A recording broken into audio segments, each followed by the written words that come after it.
Hello, Mercedes. We do. We've brought the classic cut flowers into the studio, the top end of cut flowers. So if you're a bride and you're on a Franklin's budget, but you've got David Jones taste, we've brought the David Jones cut flowers into the studio. Oh, certainly are. Look, people are probably thinking, what is a classic flower arrangement? As you said, they're the top end flowers. Indeed. But there's some on the list that I went, wow, that's amazing. But you know, if you've got a theme, most people choose the classic cut flowers, don't they? Indeed, and most are lately, because it's all about bringing the classics back. But as I said earlier in the introduction, they are more top end, which means that they're more costly. If you're having a wedding, one thing I want to share with the listeners is that with weddings, predominantly you don't want your cut flowers to last long. So classic on a budget, for example, Miss Carnation is a classic cut flower, but not so painful on the wallet, but it looks classic. So if you are working with a theme and your theme is classic, just be honest with your florist and say, look, I'm on a budget.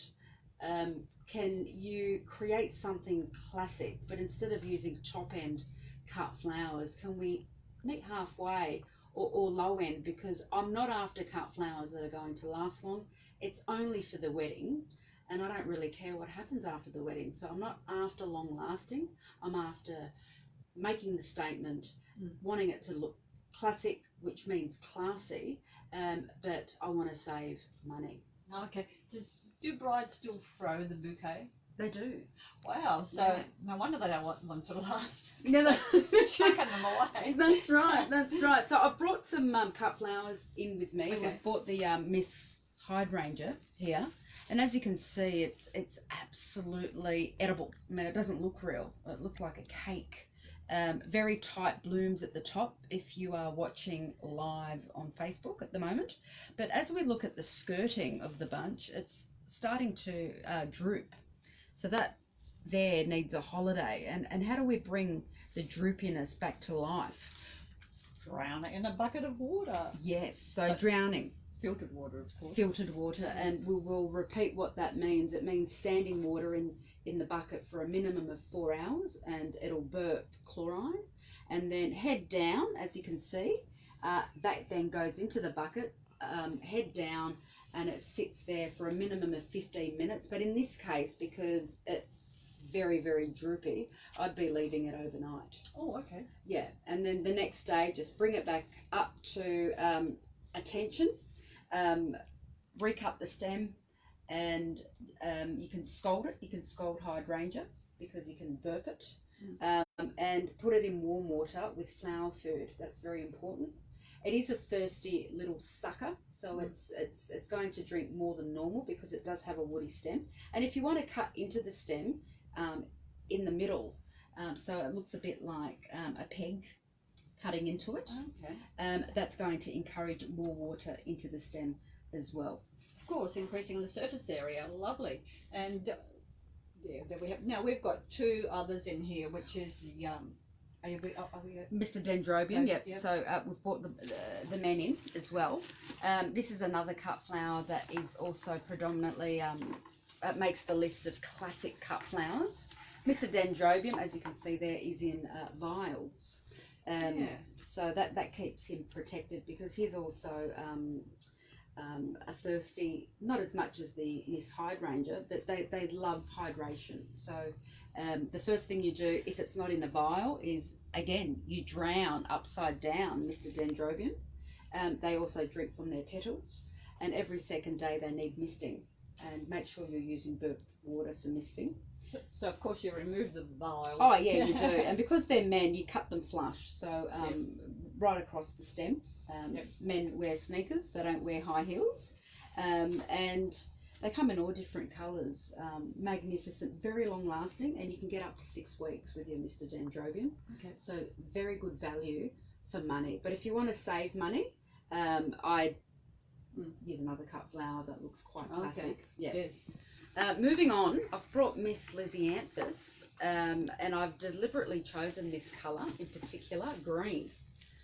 because it's quite rare to get them in green. Absolutely, I've never seen them in green anywhere. So how special does that look? Again, high-end cut flower. Looks very delicate, you know, more on the feminine spectrum, but very, very long-lasting. You can get up to 10 days. They look like roses, those Lysianthus. They do. Miss Rose and Miss Carnation got naughty, and then they gave birth to Miss Lysianthus. True story. Oh, yeah. This is not R-rated, is it? No. No, it's G-rated, so we won't go further. No. But let's go through the classical list of cut flowers. So Miss Lysianthus, as I'm holding here, is one. Miss Baby's Breath, Mr. Calla Lily, and Arum Lily. Miss Gardenia is another classic, as with Miss Stephanotis. So definitely a bride's flower, those Stephanotis. Yes. Yeah. So look, it is given. Anything that has a scent is more on the classical high-end list of cut flowers. So Stephanotis is easy on the nose, not just on the eyes. Yes. Miss Gardenia is easy on the nose and not just on the eyes. Mr. Anemone is another cut flower that is high-end. Mr. Phalaenopsis is high-end all the way. And notice them in royal bouquets when they get married, predominantly speaking. They're used a lot in royal weddings. Miss Crabapple is another. Okay. And Miss Helleborus. It's a winter cut flower, but delightful to work with, but very tricky because it is not just high-end, it's also very thirsty. So they're very much fiddly if you're going to have them in a bouquet and it's going to be a hot day because they can droop on you.